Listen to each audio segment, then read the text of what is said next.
Easy പോയിന്റിലേക്ക് ഏവർക്കും സ്വാഗതം.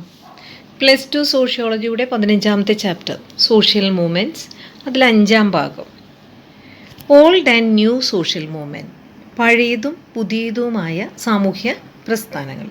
അല്ലെങ്കിൽ ഇങ്ങനൊരു ചോദ്യം ചോദിക്കാം, what is the difference between old and new social movement? There are difference between the two in the backgrounds, goals, political natures and their spread. ഇതിലെ പശ്ചാത്തലങ്ങൾ, ലക്ഷ്യങ്ങൾ, ഓരോ സാമൂഹ്യ പ്രസ്ഥാനങ്ങൾ ഉയർന്നു വരുന്ന പശ്ചാത്തലത്തിൻ്റെ കാര്യത്തിൽ വ്യത്യസ്തമാണ്. അതുപോലെ തന്നെ ലക്ഷ്യങ്ങൾ, അവരെന്തിനു വേണ്ടിയാണ് ഈ സാമൂഹ്യ പ്രസ്ഥാനങ്ങൾ ഉണ്ടാക്കിയത് എന്നതിൻ്റെ അടിസ്ഥാനത്തിൽ പഴയതും പുതിയതുമായിട്ട് തരംതിരിക്കുന്നു. അതുപോലെ രാഷ്ട്രീയ സ്വഭാവങ്ങൾ ഏത് കാലഘട്ടത്തിലാണ്, അല്ലെങ്കിൽ അത് രാഷ്ട്രീയമായിട്ട് ഈ സോഷ്യൽ മൂവ്മെൻറ്റിന് ബന്ധമുണ്ടോ, അല്ലെങ്കിൽ രാഷ്ട്രീയേതരമാണോ, നോൺ പൊളിറ്റിക്കലാണോ? പിന്നെ അതിൻ്റെ സ്പ്രെഡ്, ഇന്ത്യയിൽ മാത്രം, ഒരു രാജ്യത്ത് മാത്രം നിൽക്കുന്ന ഒരു പ്രസ്ഥാനമാണോ, അല്ലെങ്കിൽ ആഗോളതലത്തിലുള്ള പ്രസ്ഥാനമാണോ എന്നതിൻ്റെ അടിസ്ഥാനത്തിൽ പുതിയതും പഴയതും ആയ സാമൂഹ്യ പ്രസ്ഥാനങ്ങളെന്ന് രണ്ടായി തരംതിരിക്കുന്നു.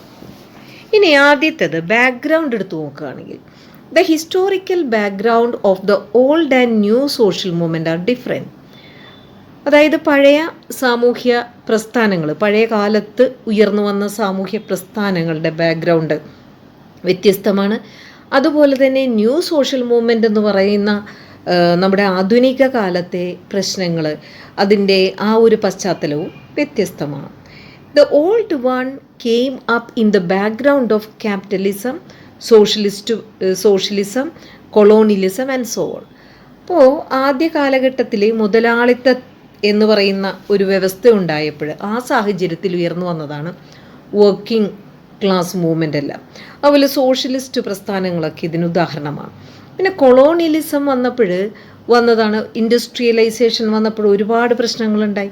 അപ്പോഴും ഈ വർക്കിംഗ് ക്ലാസ് മാത്രമല്ല, നമുക്ക് വേണമെങ്കിൽ അഗ്രേറിയൻ റവല്യൂഷൻ അല്ലെങ്കിൽ സോഷ്യൽ മൂവ്മെൻറ്റ് വേണമെങ്കിൽ പറയാം. അതേപോലെ തന്നെ കോളനി വാഴ്ചയ്ക്കെതിരെ ഭാരതീയർ പോരാടിയതിന് നാഷണലിസ്റ്റ് മൂവ്മെൻറ്റിൻ്റെ വളർച്ച. അപ്പോൾ with the growth of capitalism A powerful working class came up. അപ്പോൾ മുതലാളിത്തത്തിൻ്റെ വളർച്ചയോടെയാണ് തൊഴിൽ വർഗം ഉണ്ടായി വന്നത്. അതുപോലെ ഫാക്ടറി ഓണേഴ്സ് ആൻഡ് വർക്കേഴ്സ് എന്ന് പറഞ്ഞ ക്ലാസ് ഉണ്ടായി വന്നത്. അപ്പം അതനുസരിച്ചാണ്, ആ പശ്ചാത്തലത്തിലാണ് ഒരു പുതിയൊരു പ്രസ്ഥാനം, വർക്കിംഗ് ക്ലാസ് മൂവ്മെൻറ്റ് എന്നുള്ള പ്രസ്ഥാനം ഉയർന്നു വരുന്നത്. The working classes of the western capitalist country fought for the better wages. ഇപ്പോൾ ഇന്ത്യയിലെ സാഹചര്യം മാത്രമല്ല പറയുന്നത്, ആഗോളതലത്തിലാണ് ഇത് പറയുന്നത്. ഇപ്പോൾ വെസ്റ്റേൺ രാജ്യങ്ങളിലാണെങ്കിലും, വെസ്റ്റേൺ ക്യാപിറ്റലിസ്റ്റ് കൺട്രീസ് ിലൊക്കെ ആണെങ്കിൽ തന്നെയും അവിടെ ഈ വർക്കേഴ്സ് മൂവ്മെൻറ്റ് സ്റ്റാർട്ട് ചെയ്ത് എന്തിനു വേണ്ടിയായിരുന്നു? അവരുടെ ജീവിത സാഹചര്യങ്ങൾ മെച്ചപ്പെടുത്താൻ, ഫോട്ട് ഫോർ ബെറ്റർ വേജസ്, മെച്ചപ്പെട്ട വേതനം നൽകാൻ, ബെറ്റർ ലിവിങ് കണ്ടീഷൻസ്, അതുപോലെ മെച്ചപ്പെട്ട ജീവിത സാഹചര്യങ്ങൾ നൽകാൻ, സോഷ്യൽ സെക്യൂരിറ്റി, അതുപോലെ തന്നെ സാമൂഹ്യ സുരക്ഷ നൽകാൻ, അല്ലെങ്കിൽ ഫ്രീ എഡ്യൂക്കേഷന് വേണ്ടി, ഹെൽത്ത് സെക്യൂരിറ്റിക്ക് വേണ്ടി, ഇവയ്ക്കെല്ലാം വേണ്ടിയാണ് വർക്കിംഗ് ക്ലാസ് പോരാടിയത്. അതിനു വേണ്ടിയാണ് അവർ വർക്കേഴ്സ് മൂവ്മെൻറ്റ് സ്റ്റാർട്ട് ചെയ്തത്. അത് തന്നെ നമുക്ക് അഗ്രികൾച്ചറൽ സ്ട്രക്ചറിലും പറയാം, ആ സെക്ടറിലും പറയാം. Similar fights were also seen in the agriculture sector. There the fight was to end exploitation by the landowners. അവരുടെ ലാൻഡ് തിരിച്ചു കിട്ടാനും, ആ ചൂഷണം, ഭൂ ഉടമയുടെ ചൂഷണത്തിൽ നിന്ന് അവർക്കൊരു മോചനം കിട്ടുവാനും, അതിനെതിരെയാണ് കാർഷിക മേഖലയിലെ പോരാട്ടങ്ങൾ. അപ്പോൾ കാർഷിക സാമൂഹ്യ പ്രസ്ഥാനങ്ങളുടെ കാരണം ആ ഒരു സാഹചര്യം തന്നെയാണ്. അപ്പോൾ ഭൂ ഉടമകളുടെ ചൂഷണം അവസാനിച്ച് അവർക്ക് സ്വന്തമായി ഭൂമി ലഭിക്കുക, ഇതായിരുന്നു ഇവിടുത്തെ പ്രശ്നം. There were also freedom movements. ഇപ്പോൾ ഈ കാലഘട്ടത്തിൽ, ഇപ്പോൾ നമുക്ക് ക്യാപിറ്റലിസം പറഞ്ഞു, ആ കാലഘട്ടത്തിൽ തന്നെ നമുക്ക് കൊളോണിയലിസവും എല്ലാം വന്നു. ആ കാലഘട്ടത്തിൽ ഫ്രീഡം മൂവ്മെൻറ്റ്, ആ പ്രസ്ഥാനങ്ങൾ പല രാജ്യങ്ങളിലും, ഇപ്പോൾ ഭാരതത്തിൽ മാത്രമല്ല ഫ്രീഡം മൂവ്മെൻറ്റ് സ്റ്റാർട്ട് ചെയ്തു. എവിടെയൊക്കെ കോളനി വാഴ്ച ഉണ്ടായോ ആ കോളനി വാഴ്ച അവസാനിപ്പിക്കണമെന്ന് പറഞ്ഞത് കൊണ്ട് നേറ്റീവ്സ് നാഷണൽ മൂവ്മെൻറ്റ്സ് ആരംഭിച്ചു, ഫ്രീഡം മൂവ്മെൻറ്റ്സ്. അപ്പോൾ ഈ പശ്ചാത്തലം എന്താണ്? ഈ പശ്ചാത്തലത്തിൽ ഉയർന്നു വന്നതാണ് വർക്കിംഗ് ക്ലാസ് മൂവ്മെൻറ്റും അഗ്രേറിയൻ മൂവ്മെൻറ്റും നാഷണൽ മൂവ്മെൻറ്റും. അപ്പോൾ ഇതൊക്കെ പഴയ പ്രസ്ഥാനങ്ങളായിട്ടാണ് നമ്മൾ കണക്കാക്കുന്നത്.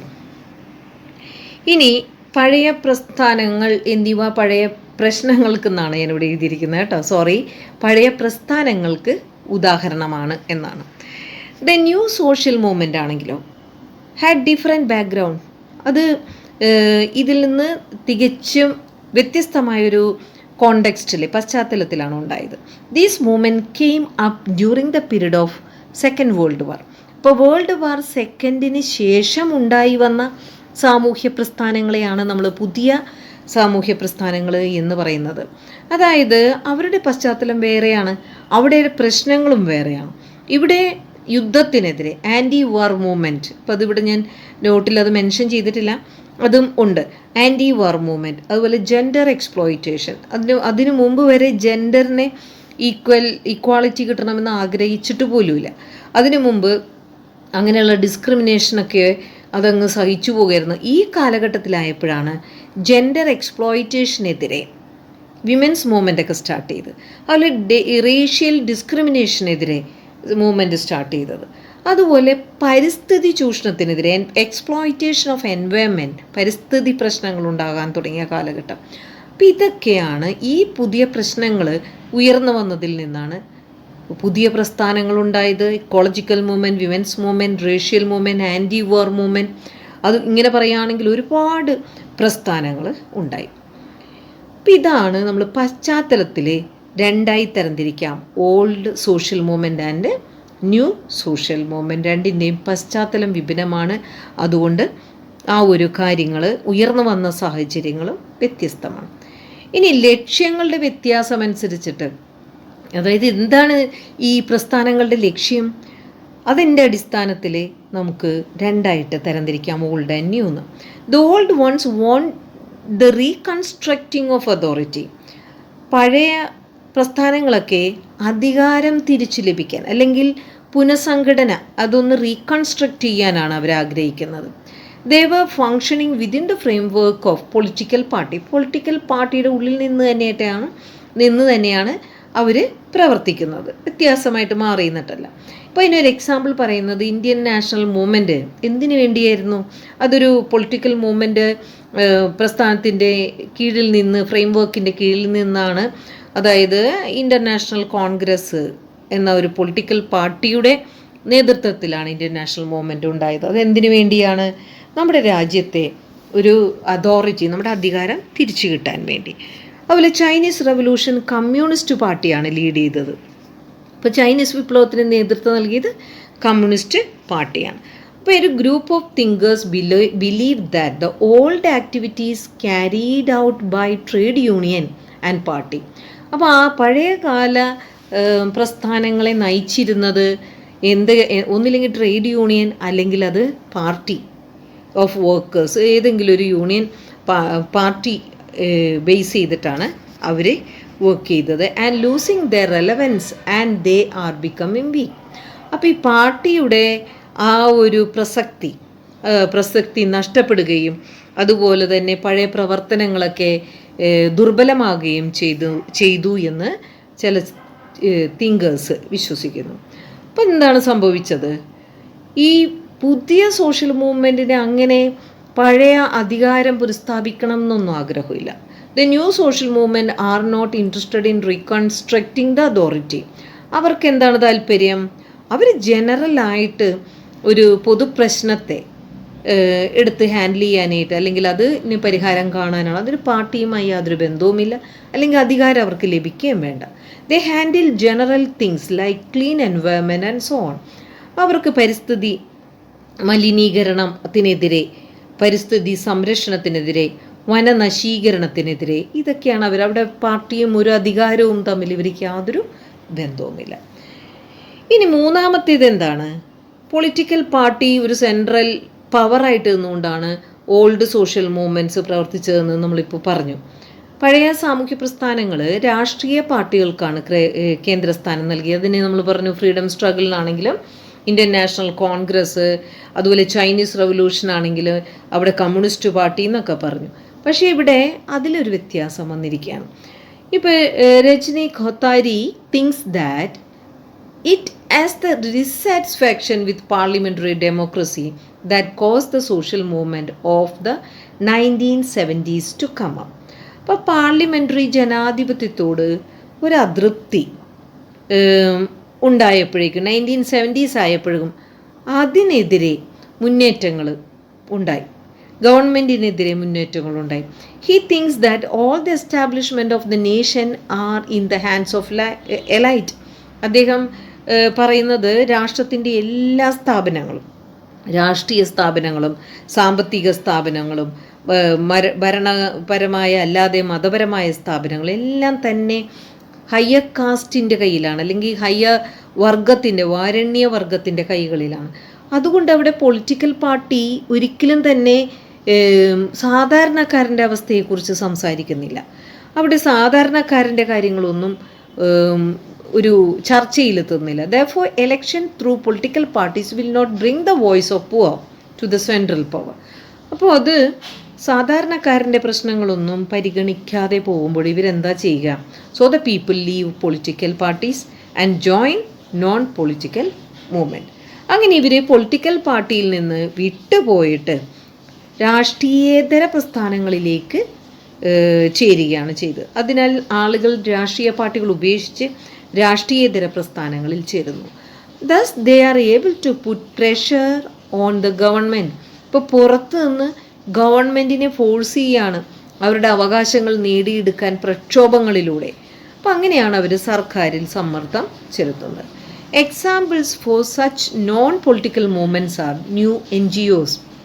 ഇപ്പോൾ സംഘടനകൾ പലതും ഉണ്ട്. ഇപ്പോൾ വിമൻസ് ഓർഗനൈസേഷൻ ഉണ്ട്, എൻവയറമെൻ്റൽ ഫെലോഷിപ്പ് ഉണ്ട്, ട്രൈബൽ മൂവ്മെൻറ്റ്സ് ഉണ്ട്. ഇതൊക്കെ NGOs ആണ്, നോൺ ഗവൺമെൻ്റൽ സംഘടനകളാണ്. അപ്പോൾ ഇവരെന്താ ചെയ്യുക? ഇവർ പുറത്തു നിന്ന് ഗവൺമെൻറ്റിനെ കൊണ്ട് ഇവർക്ക് ആവശ്യമുള്ള കാര്യങ്ങൾ ഫോഴ്സ് ചെയ്ത് പ്രക്ഷോഭങ്ങൾ നടത്തി ഒരു കോംപ്രമൈസിലെത്തിക്കുന്നു. അപ്പോൾ അതുകൊണ്ട് തന്നെ നമുക്ക് ഈ old and new social movement എന്ന് പറയുമ്പോൾ ഇപ്പോൾ നമുക്ക് ന്യൂ സോഷ്യൽ മൂവ്മെൻറ്റിനെ നമുക്ക് വേണമെങ്കിൽ സിവിൽ സൊസൈറ്റി എന്ന് പറയാം, പൗരസമിതി. കാരണം നമ്മളൊരു പ്രശ്നം, ഒരു ഇഷ്യൂ ഉണ്ടാകുമ്പോൾ എന്താ ചെയ്യുന്നത്?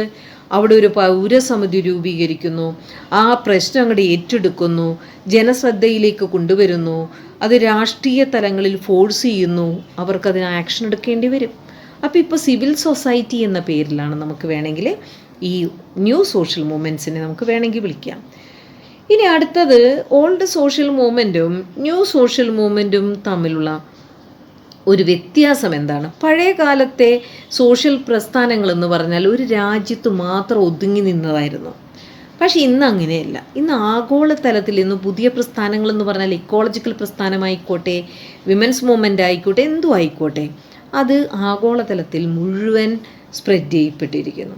അപ്പോൾ the old one remain within the nation.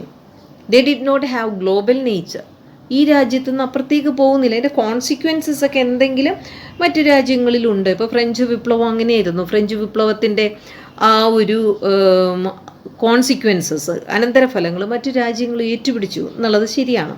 പക്ഷെ അതല്ല, അല്ലാതെ തന്നെ ഒരു വിപ്ലവം എന്ന് പറയുമ്പോൾ ആ വിപ്ലവം ആ രാജ്യത്തിൽ മാത്രം ഒതുങ്ങിക്കൊണ്ട് ഇരിക്കുന്നതാണ് ആ സോഷ്യൽ മൂവ്മെൻറ്റ്.